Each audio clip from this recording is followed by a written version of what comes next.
Boston's best players remain the best of friends, and they absolutely stole the win from the Panthers in Florida on Saturday.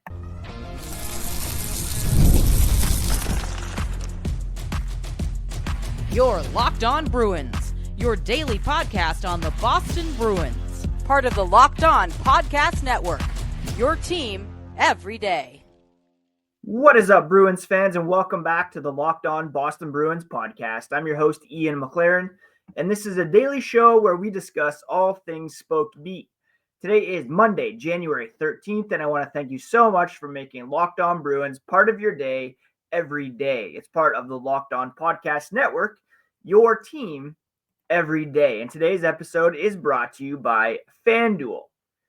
Get in on the NFL playoff action with a fantastic deal. Place a $5 bet and you'll get started with $200 in bonus bets, win or lose, on that first $5 bet. Visit FanDuel.com to get started. And today we are going to get started by breaking down Saturday's big win over the Florida Panthers that came on the heels of some perhaps manufactured controversy with regards to Brad Marchand and David Pastrnak. We'll also take a look at some of the key stats and signals to take away on what's kind of a light game week here for the Boston Bruins. Before we get into all that, a quick reminder, you can find the podcast on social media at Locked NHL Bruins, and you can find me, my hockey thoughts, dad jokes, at Ian C. McLaren. I'm a lifelong Boston Bruins fan. I've been covering this team for various outlets for almost 20 years now. Hosted this podcast since 2019. And before that, I was a full-time hockey news writer for thescore.com up here in Toronto. Now, the big storyline around the Bruins game in Florida on Saturday, apart from the Bruins coming in on a lengthy losing streak, the moms in the house cheering on their boys, was, of course, the reported rift between Brad Marchand and David Pastrnak. There was a radio report on Friday suggesting that Pasta does not want to play on the same line with Marchand and that there is a rift between the Bruins' best two forwards.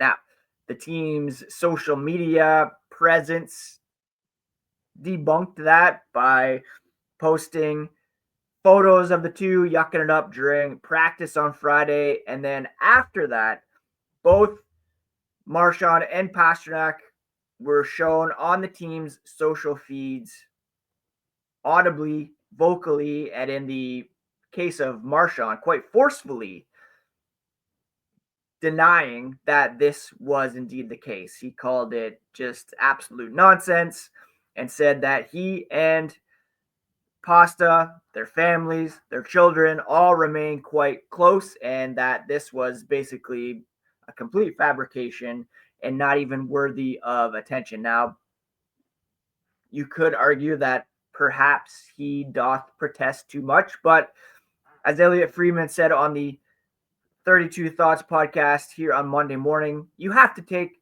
both Marchand and Pastrnak at their word. Now, is everything completely flowers and rainbows in the locker room, especially when the team is in the midst of a 6-game losing streak? No. But that doesn't mean that these two are not on speaking terms and don't want to play with one another. That's just seemingly outside the realm of reality. And Marchand indeed came out, again, quite forcefully denying it and taking shots at the person who reported that.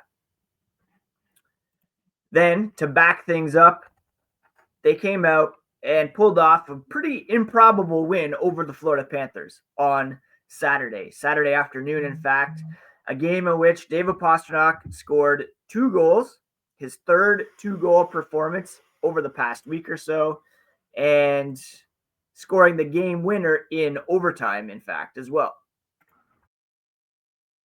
And make no mistake, this is a game that the Bruins really had no business winning at all. And apart from David Pastrnak scoring 2 goals, adding an assist, burying a beautiful feed from Morgan Geekie in the second period for his first goal of the game, scoring on a bit of a fluky one in overtime with 2 seconds left to steal the win. Oliver Wahlstrom, I should add, getting his first as a Boston Bruin. Apart from all that, the story of this one was our boy Jeremy Swayman, who arguably had his best game of the season for the Boston Bruins. We'll take a look at the stats more in depth in a little bit, but the Florida Panthers were firing from all angles in this one. They had a 43-18 shot advantage, and if ever Jeremy Swayman needed to step up and steal a game, it was this one. Interim coach Joe Sacco said he was the difference in the game. The goalie played very well, and that's what you need sometimes when you're going through the situation we are. Outstanding goaltending, and that was the difference in the game. Paul Maurice saying, the Panthers played well. They had over 100 shot attempts. They just kept firing the puck, and while the Bruins headed into the third period with a 2-1 lead, it seemed pretty tenuous at best, as they just have not been playing very well as of late, and the Florida Panthers are a better team. And sure enough, 43 seconds into the third, Sam Reinhart scores his 24th of the season.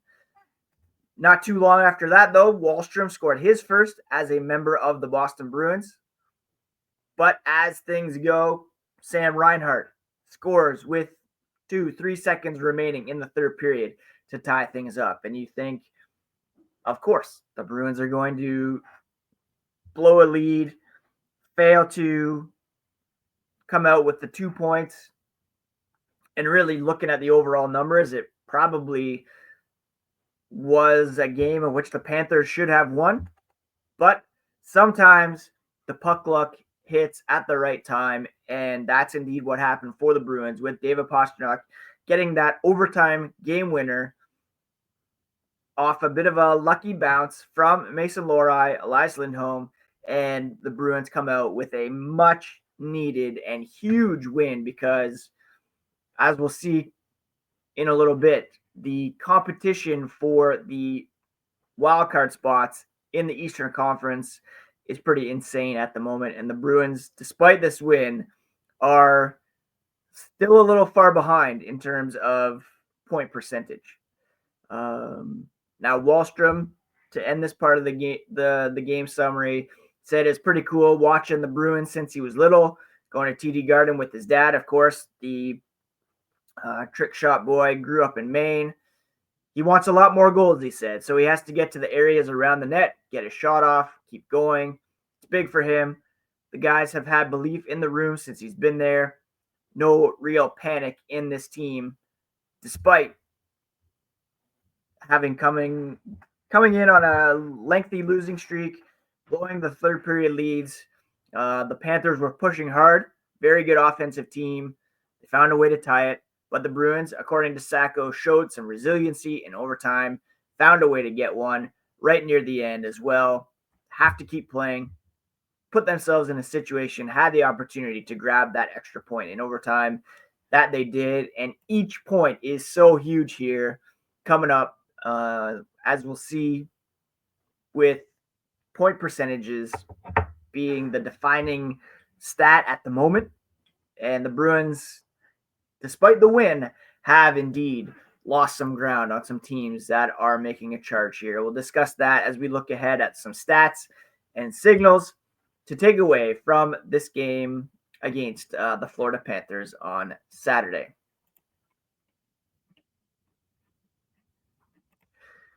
The NFL playoffs are here, and you can get in on the action with FanDuel, America's #1 sportsbook. I hope you enjoyed the action on the weekend.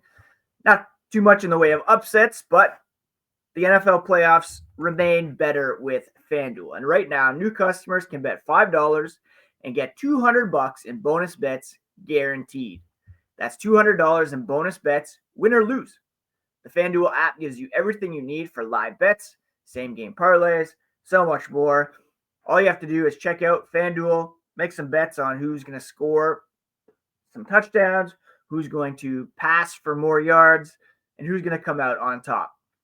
Visit FanDuel.com to join today and get started with $200 in bonus bets.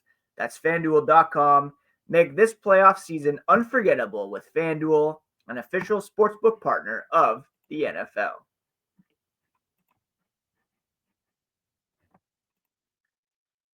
Bruins Panthers on Saturday was a game in which, on paper, you would have expected Florida to come out on top. And that's because they were just firing the puck from all areas of the ice. And when you look at puck possession and an indicator of a lot of people look at, Corsi, shot attempts, it doesn't really matter that much. But when a team has upwards of 100 shot attempts, that means that they have the puck more than the opposition, and that's what hockey is all about. Gathering the puck, getting it out of your zone, taking it up the ice, and trying to score on the opposition. And the shot attempts in this game were 111 to 39. That's a 74% advantage for the Florida Panthers. 111 to 39. The shots were, of course, 43-18. Scoring chances were 57-18. 25 high danger chances for the Panthers compared to only 6 for the Bruins. Add it all up, and that is a game that really the Bruins had no business winning. And full credit to Jeremy Swayman again for having one of, if not the best game of the season in this win for the Boston Bruins. And if the Bruins have any chance of maintaining a playoff spot, their best players have to be that. And right now, those 2 guys, or 3 guys, I guess, would be Jeremy Swayman, David Pastrnak, Charlie McAvoy on the back end. And McAvoy hit the 20-point mark for the 8th time in a row. He's the guy that has to also be a bit better. But in this game, it was Jeremy Swayman who stepped up. 3 goals on 43 shots for a .930 save percentage. He's creeping up now back to the 900 mark after posting pretty decent numbers, pretty good numbers, in fact, over his last 5 games. You got a .926 save percentage against the Rangers, .852 against Toronto, but then .921 versus Edmonton, .900 versus Tampa, .930 versus Florida. He's trending in the right direction for sure, as is David Pastrnak, who has 3 multi-goal games over the past week and who is finally back up to the kind of shooting that we expect.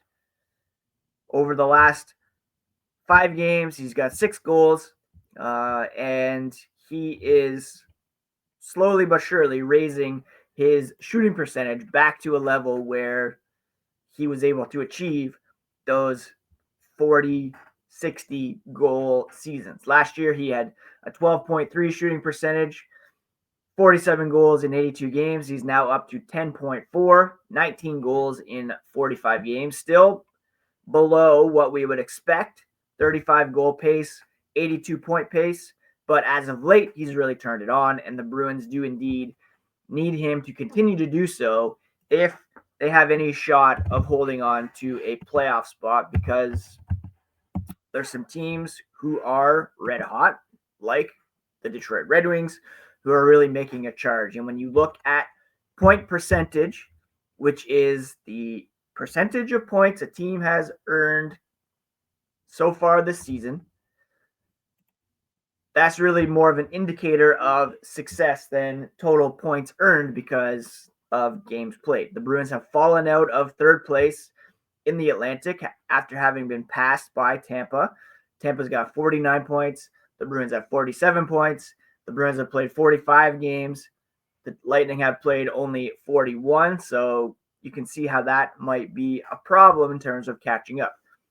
The Lightning's point percentage is .598, which is 6th in the conference.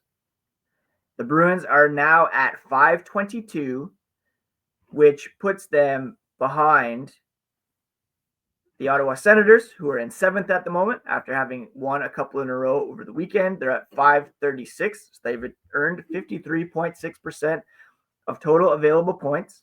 The Columbus Blue Jackets in 8th at 535. The Detroit Red Wings, who have won 7 games in a row, are at 524. They are tied with the Montreal Canadiens, who are at 524. And then you have the Bruins slightly behind at 522. So while the Bruins currently sit 7th in the East in terms of total points, if you kick that to point percentage, they sit 7th, 8th, 9th, 10th, 11th in the East, which is not great at all.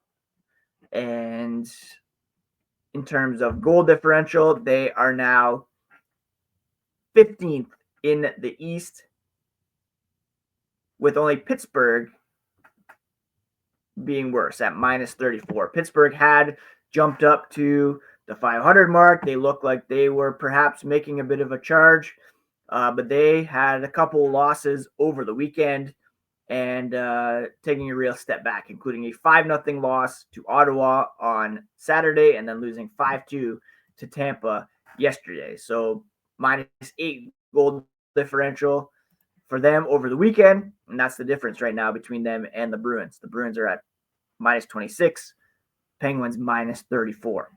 So when you look at the playoff race right now, the Bruins, top 3 in the Atlantic, very much unlikely. So they're going to be fighting with the likes of the Senators, the Blue Jackets, the resurgent Red Wings, who are, again, red hot under new head coach Mark McLaughlin. Even the Montreal Canadiens, 7-2-1 over their past 10. They have a better point percentage than the Bruins. The Bruins have fewer games remaining on the schedule than anybody in the East except for the Devils and the Penguins. So they've fallen down to 11th, and a lot of these teams have games in hand. So it's going to be really, really tough for the Bruins to hold on, and they'll need a guy like Jeremy Swayman to continue to play like he did on Saturday. They'll need David Pastrnak to keep pumping out multi-goal games. They'll need the captain and their best player to be on the same page, as they have argued that they are. And even with all that, it's still going to be a tough go for the Bruins. They have a light week here, as we'll look at the signals coming up, and perhaps there will be some roster changes, as we saw a guy put on waivers on Sunday. We'll take a look at the signals to take away from Saturday's win over the Panthers here as the podcast continues.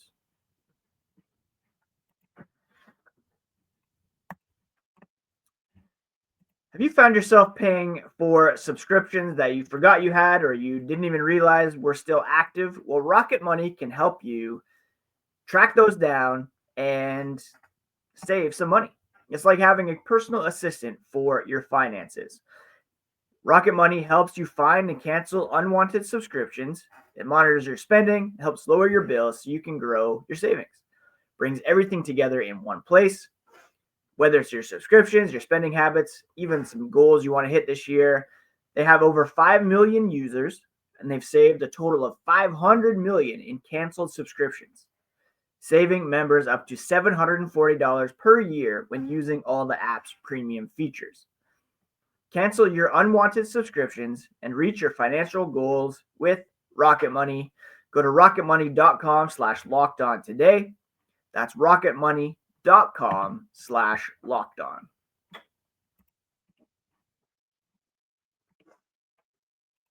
All right, the Bruins have a light week here coming up with only 2 games on the schedule. They have a couple days off to recover from the Moms trip, although the Moms, after their martini-making contest, may need some more recovery time than the Bruins, who played a couple games down in Florida. The Bruins will not be in action until Wednesday, Tuesday, when they will host the Tampa Bay Lightning. Then they'll get 3 full days off before traveling to Ottawa to take on the Senators on the 18th. And yesterday, we saw Mark McLaughlin placed on waivers, likely for the purpose of assignment to Providence. And so perhaps we'll see a corresponding move if and when he clears to inject some energy and scoring into the lineup. Now, there was an article last week from Fluto Shinzawa of The Athletic suggesting the Bruins don't think that Matt Poitras is ready for full-time work at the NHL level, despite the fact that he is absolutely rolling right now in the AHL. I would love to see him back up with the big club, but perhaps we could see Georgi Merkulov rejoin the team, or Fabian Lysell even. One of those guys needs to come up, I think, in order to bring some speed, some energy, some youthfulness, and most importantly, some scoring to the lineup. I say a light week this week, but next week is going to be very busy with 4 games on tap. The Sharks, the Devils, Senators, and Avalanche all coming up for the Bruins next week. Now, as we've said multiple times on the podcast this season, when the Bruins are struggling, they come up with a big win, then they need to keep it going. They can't afford to come home and lose momentum with a dud against Tampa Bay on home ice tomorrow night. So that will be key to see who's called up and what the Bruins might be able to accomplish against Tampa before having those 3 days off and traveling to Ottawa for that game against the Senators. They were unlikely to make any moves on the mom's trip just because of the logistics involved with sending a guy down whose mom is on the trip or calling somebody up whose mom wasn't there, etc. So now that that trip is over, they were able to get the win in front of the Moms on Saturday, and now it's up to Don Sweeney to try to reinvigorate this lineup and make some moves here. Elliot Friedman on the 32 Thoughts podcast on Friday suggested that the Bruins might even look to bring some help in coaching-wise. Don't forget, Joe Sacco is the interim head coach. He's not a permanent head coach. You see what Todd McLellan is doing in Detroit. The Red Wings have won 7 games in a row. They are red hot and climbing the ranks in the Eastern Conference. Maybe Joe Sacco isn't the long-term answer.